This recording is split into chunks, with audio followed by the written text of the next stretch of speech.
시청자 여러분 안녕하십니까? 팩트트래커 이동욱 기자입니다. 일제와 미 군정 그리고 암기 괴물들의 동맹인 고등고시를 거쳐 다져진 검찰공화국 뒤로 하고 12.3 비상계엄 내란 사태라는 위기 속에서 현재의 이재명 대통령이 취임했습니다. 참으로 다행히도 이재명 대통령은 탁월한 실무 행정력으로 국정을 빠르게 안정시켜 왔습니다. 하지만 진짜 위기는 보이지 않는 국가의 뿌리에서 소리 없이 진행 중입니다. 한 나라의 대통령이 되면요, 기득권 카르텔에 맞서 나라를 통치할 수 있는 강력한 두 개의 무기가 주어집니다. 그것으로 무장한 지도자가 대통령이지요. 그 두 개의 무기가 무엇일까요? 대통령이 쓰는 가장 강력한 무기 중 하나는 사람을 쓰는 인사권이고 또 다른 하나는 썩은 부위를 도려내는 사정권입니다. 그런데 지금 이 두 무기가 사실은 완전히 망가졌습니다. 먼저 인사 시스템의 붕괴를 보십시오.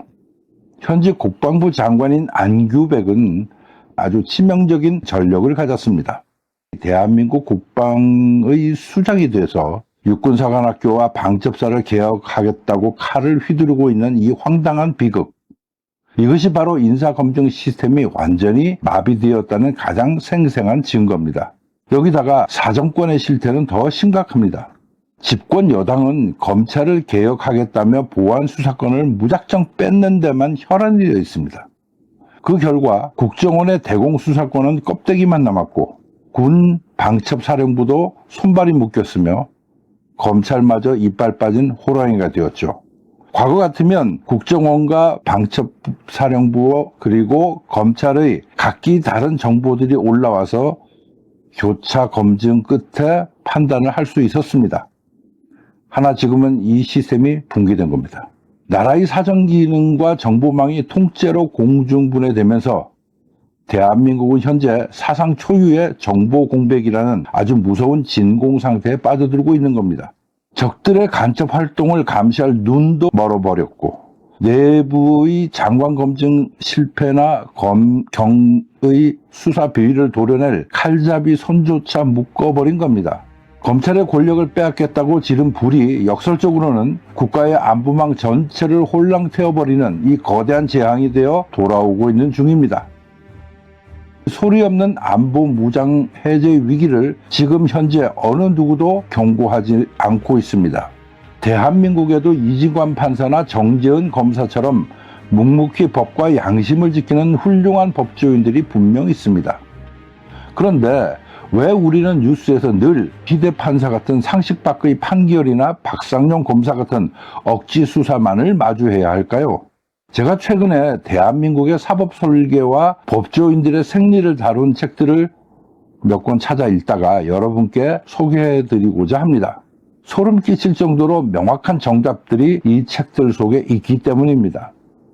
먼저 제가 주목한 책은 경북대 법전문대학원 김두식 교수가 2018년에 출판한 법률가들이라는 책입니다. 김 교수는 이 책에서 해방 공간부터 다져진 대한민국 사법 카르텔의 족보를 아주 샅샅이 파헤칩니다.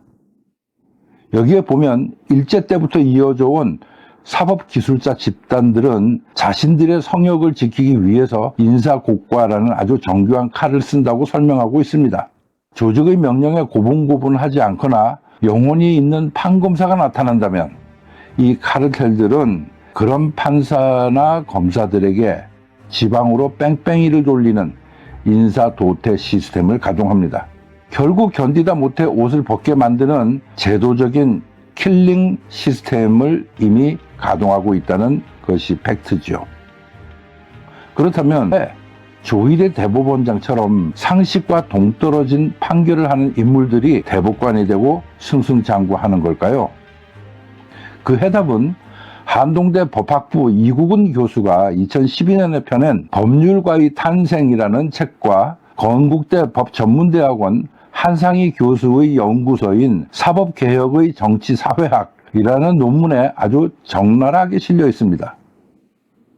이 연구들에 따르면 암기력 하나로 완장을 찬 판검사들은 인간과 사회에 대한 고민이 전혀 없는 관료적 맹목성을 갖게 된다고 합니다.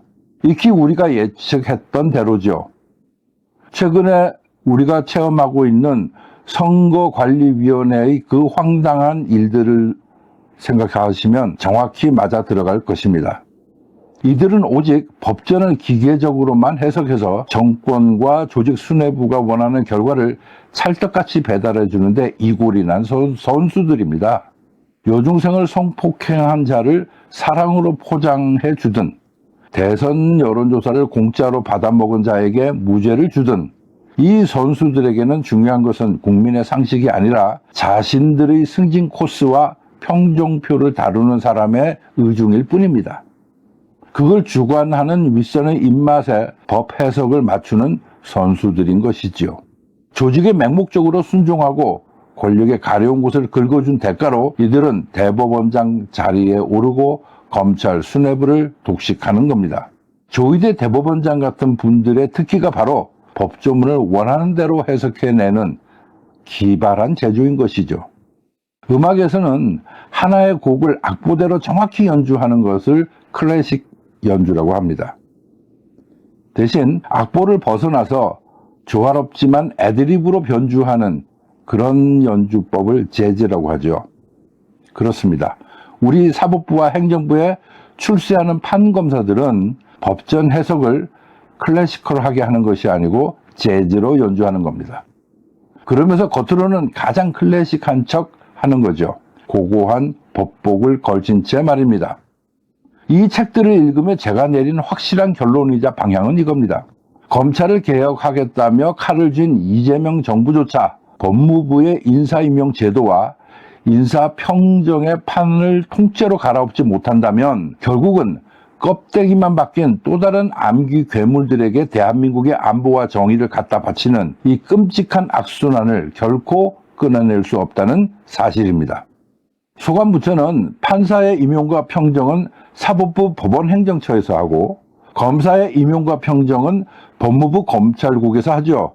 결국 이 두 곳의 인사임용제도와 인사평정의 판을 뒤집지 못하면 이재명 대통령의 개혁은 실패한다는 겁니다. 제대로 된 판검사를 살리고 괴물들을 솎아내는 인사개혁, 그것이야말로 진짜 사법개혁이자 검찰개혁의 시작입니다. 군부대의 엉터리 장성들이 부지기수인 것도 국방부의 인사평정개혁이 요구되는 것과 마찬가지입니다. 결국 이 모든 것이 정보와 수사가 분리된 채 바보 멍텅구리가 되어가는 대한민국의 현주소를 말해주고 있는 것입니다. 이재명 대통령은 이 사실을 꼭 알아야 합니다. 과연 알 수 있을까요? 글쎄요. 건국 대통령 이승만을 6.25 때 국민을 내버려둔 채 도망간 대통령으로 알고 있으니 저는 조금 걱정됩니다.